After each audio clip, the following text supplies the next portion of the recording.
Good morning, my dear children of standard 7th. Though we are at a faraway distance from each other, we have to continue the process of teaching. So, this online video would be uploaded to you and you have to go through it wholeheartedly. It is of history and civics. Today we are going to begin the first topic of history, and name of the topic is sources of history. So we are going to know sources of history.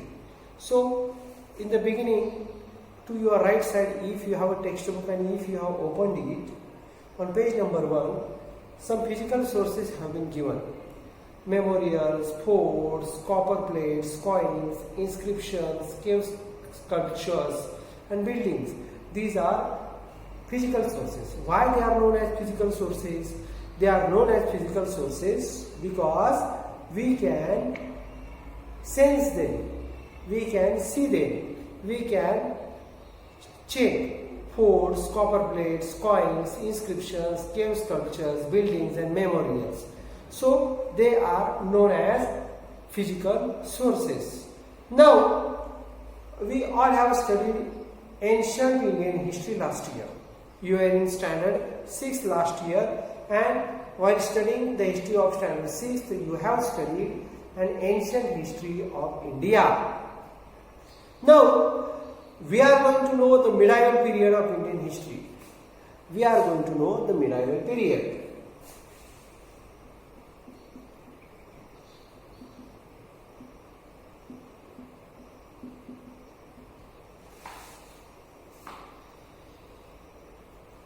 Broadly, means if you have decided to speak at large, the period from the 9th century till the end of the 18th century Christian era is considered to be the medieval period. So which is the medieval period? 9th century.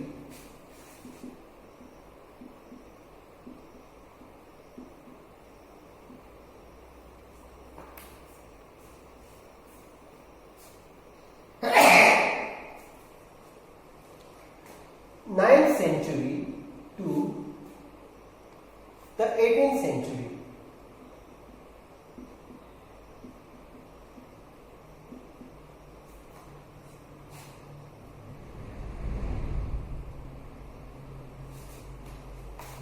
Ninth century to the 18th century is known as the medieval period. Christian era. CE is Christian era. In this lesson, we have to learn the sources of medieval history.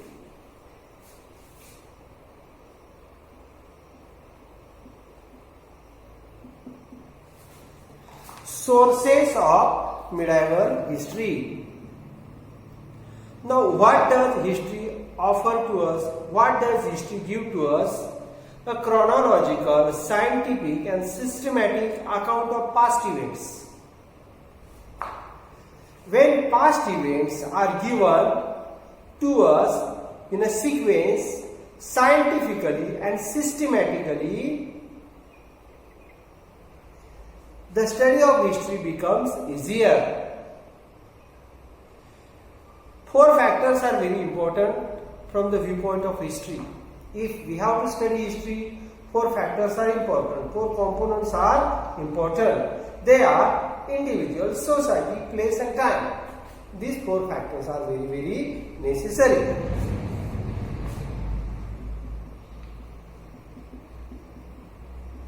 Individuals, society,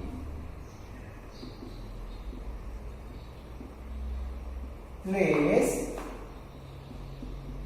and time. These 4 factors, which individual, society, place and time, are very, very important to study something about the sources of history. Now, history is based on an authentic, very true evidence or proofs. History is based on proofs. If something happened, we ask for a proof. It means that proof let us know whether the thing that is happened is true or untrue. So we ask for a proof. So if we have got to know details of history, proof is a must, proof is necessary. These proofs are known as sources of history.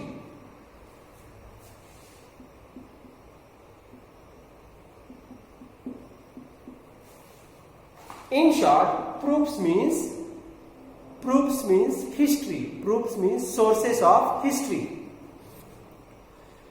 Now we have to classify these sources into material sources, written sources and oral sources. So which are these sources? We have seen that proofs are known as the sources of history. If you want to believe in history, sources are necessary, and for sources, proof is a must, proof is necessary. So these sources are divided into three, and they are material, written and oral.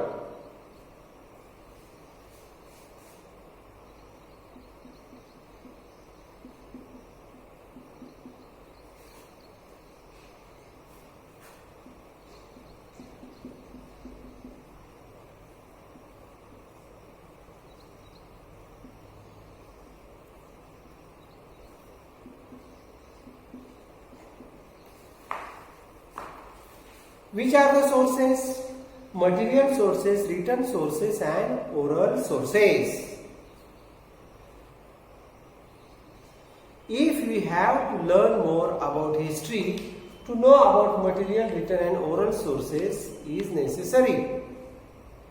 Now let us evaluate the sources of history. Let us illustrate, let us explain the sources of history. Now there are many factors which are related to the events in history, and we must study all those factors, and these factors are related to the historical events, what happened in history.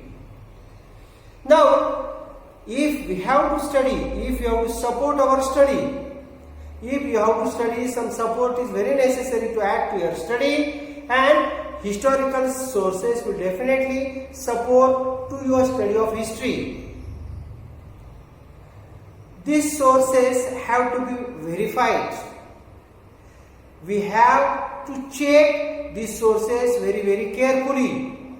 If we have checked, if you have surveyed or if you have inspected the authenticity of these sources, then and then only you would believe in the fact of these sources of history. We have to see whether they are true or untrue, whether they are authentic or unauthentic. Now it is necessary to make use of these sources properly. We should make use of these sources. We should make use of the material sources, the written sources and the oral sources judiciously, properly, authentically. So, critical analysis of all these sources is a must, it is necessary. Critical analysis means very careful inspection or careful study of all the sources about their authenticity or reality. Forts are very important in India. See, if we have to study material sources, forts play a key role. Forts play an important role. There are some major types of forts. Fort is a material source, and there are some types of forts also. There are hill forts, forest forts, sea forts and forts on the plains. So, if we have to study material sources, the first name is given of forts. There are also types of forts. Which are the types of forts? Hill forts, forest forts, sea forts and forts on the plains. In material sources, we can talk on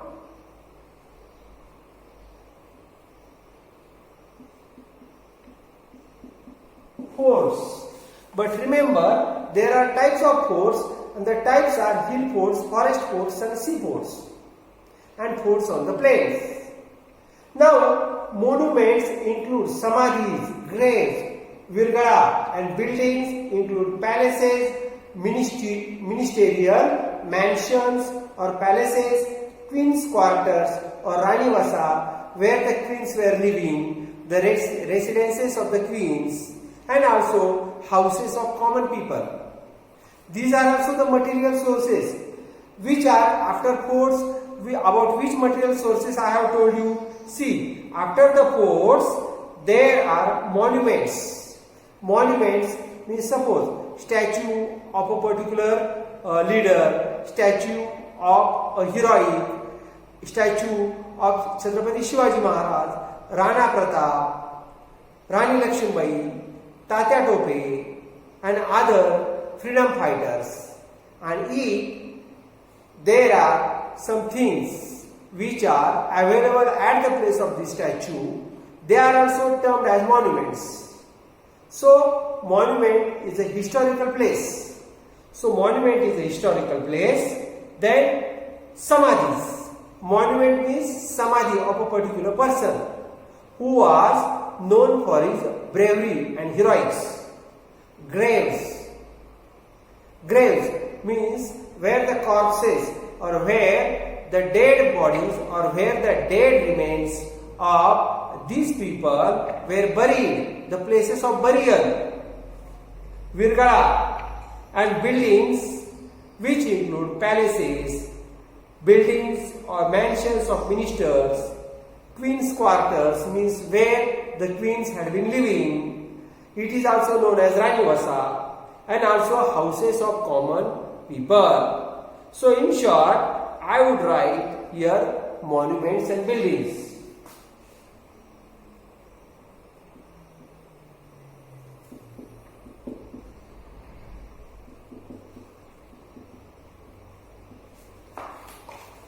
Forts, monuments and buildings.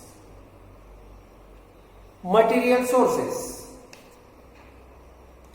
Now they all provide insight about that period. Suppose you have visited Lal Mahal, Shaniwar Wada, Sinhgarh Fort, Raigad Fort. If you have visited the fort of Shivneri, when you visit these places of historical monuments, you go in that period.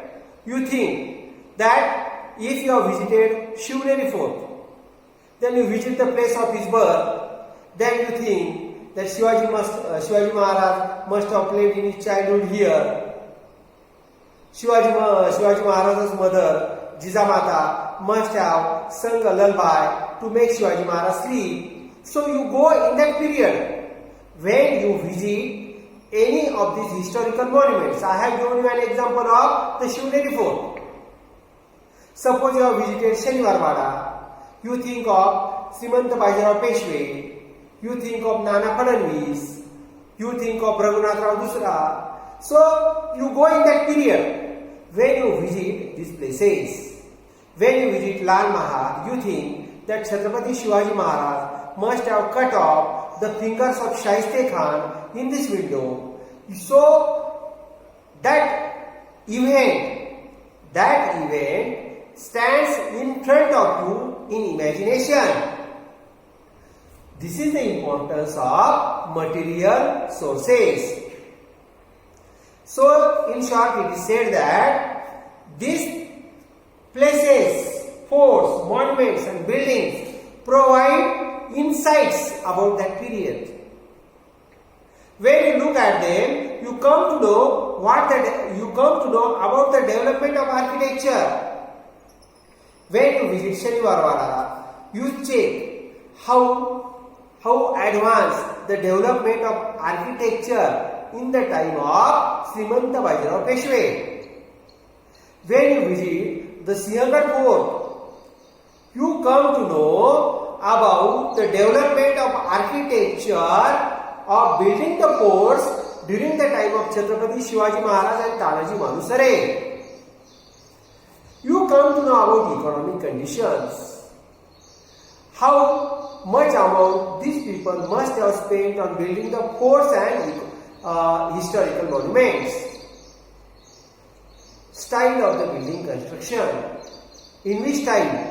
The buildings have been built, forts have been constructed, the ministerial mansions have been built up. You come to know, but when you pay visit to these places, you also come to know about people's standard of living, how the people in that era, how the people at that time were living. But when it is possible, when you visit, say, forts, monuments and buildings, you can imagine the rich style of living during that time of era. It is also known as a particular period in which all these things have taken place.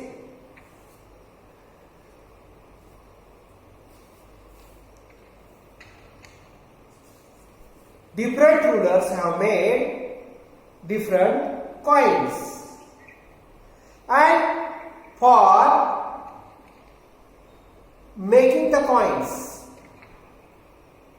for making or carving out the coins, they have used different metals like gold, silver, copper.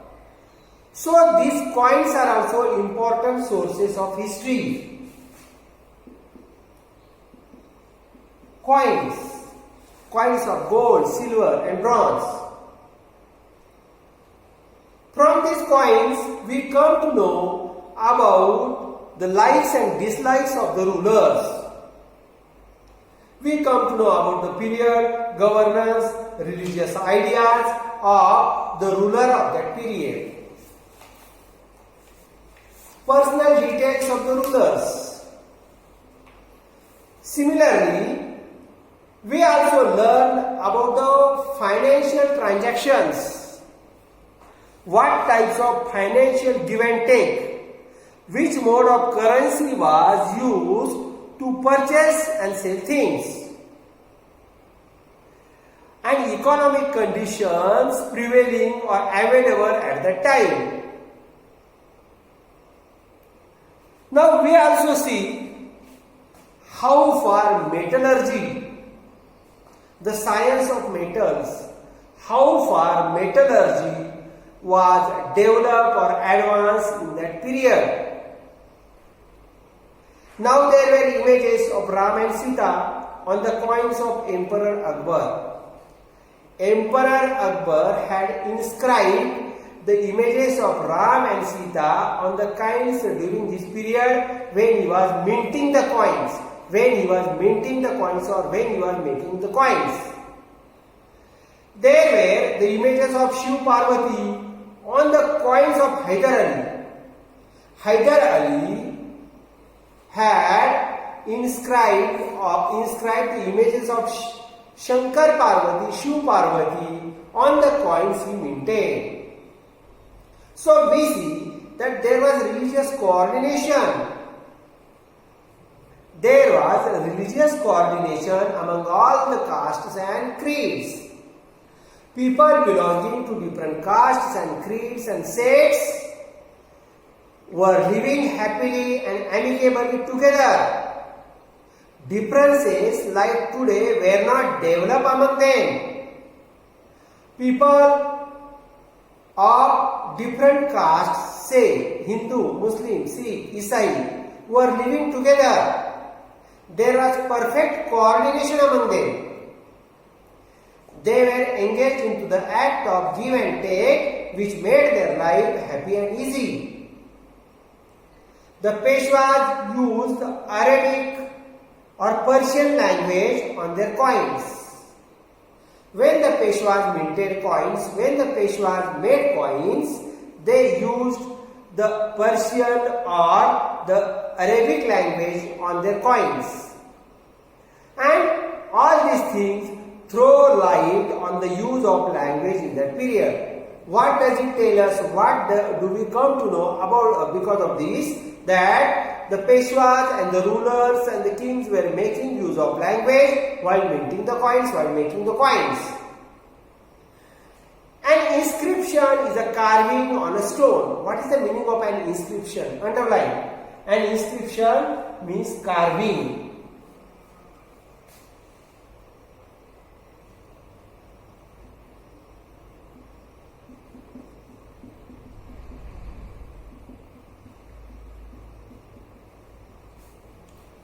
Inscription is known as a carving on a stone or a wall.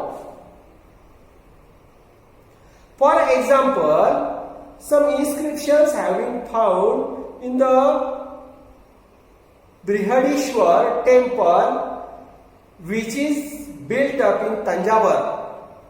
There is one temple of Brihadishwar in Tanjavur. Tanjavur is in Karnataka.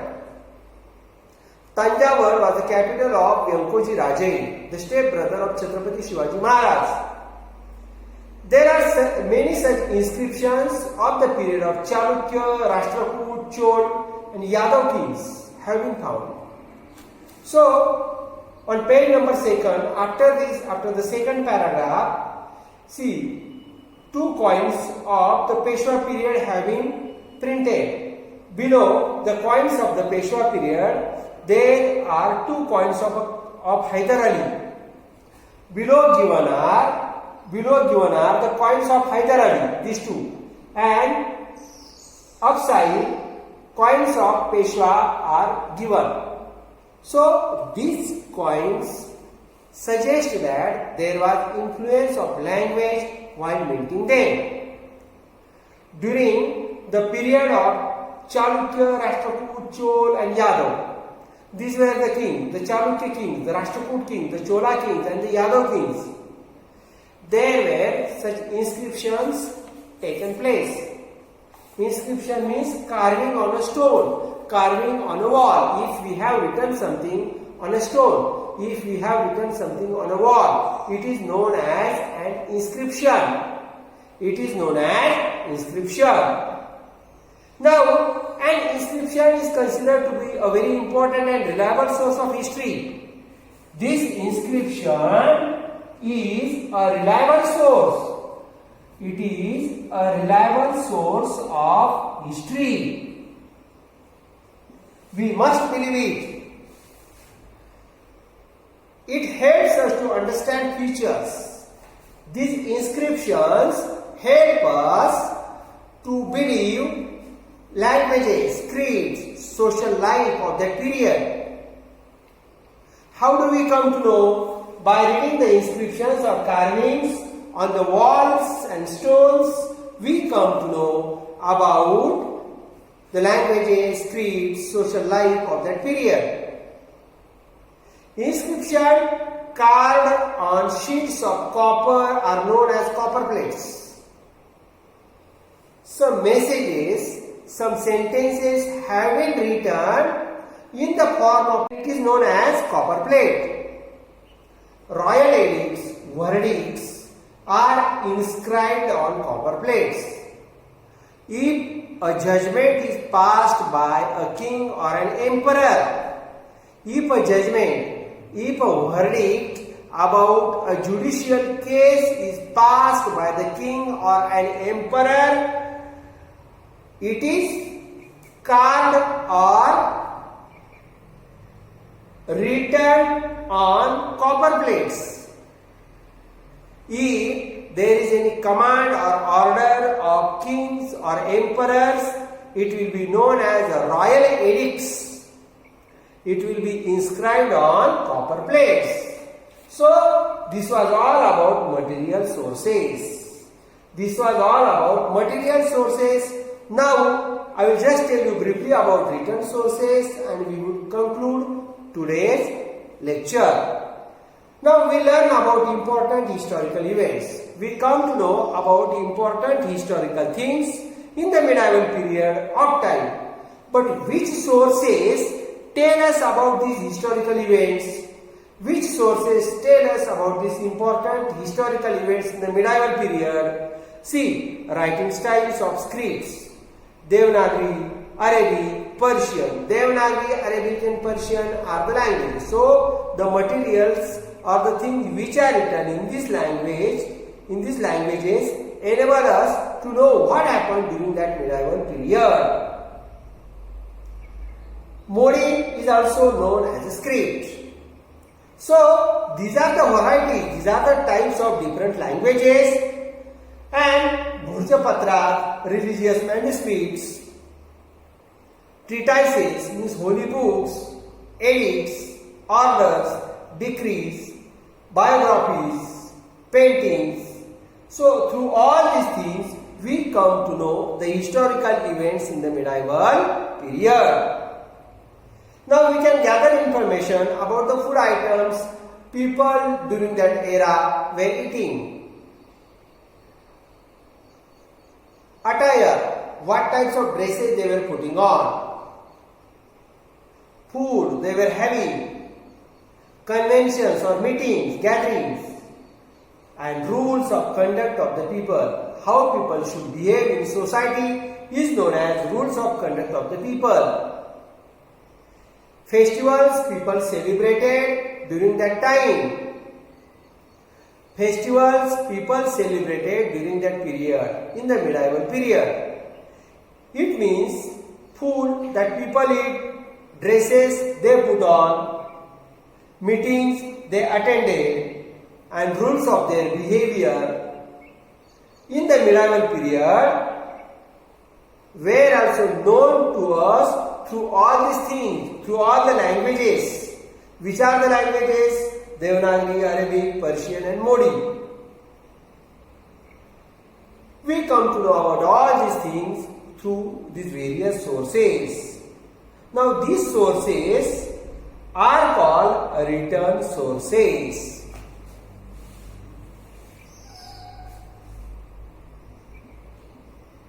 Languages.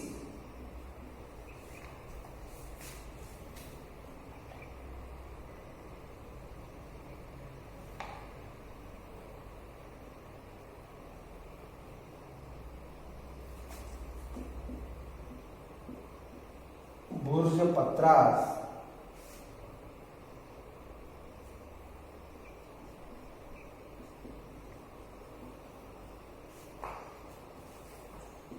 Manuscripts.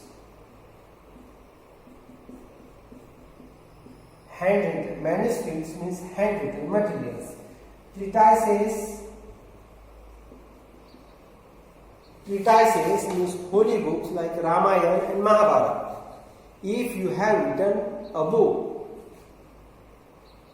by your hand, it is known as manuscript. So these are all known as written sources. So my dear boys and girls, today what we have learned, we will brief up.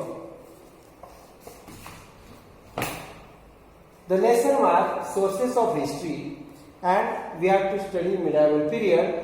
Medieval period prevails from the 9th century to 18th century Christian era. Thereafter, we have to study sources. Sources are strong proofs to believe in history. First, we went on the factors of sources, and the factors are individuals, society, place and time. Thereafter, whenever we have to study sources of history, we began with material sources, written sources and oral sources, where we have to discuss about written sources and oral sources.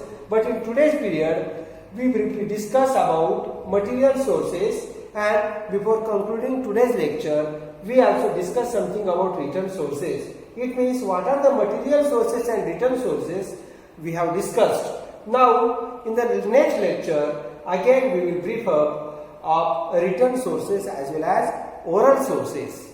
So I would like to request you, after the video is being uploaded and when it will reach up to you, you have to open it up, you have to listen to it very very carefully. If it is possible, you have to listen to it 2 to 3 times, and if textbooks are available with you, you have to go through the textbooks so that you will understand the first topic, that is sources of history, in a better way. Whenever you will understand it, you will be able to answer the questions. So I would request you to go through it wholeheartedly. Thank you. Good day to all of you.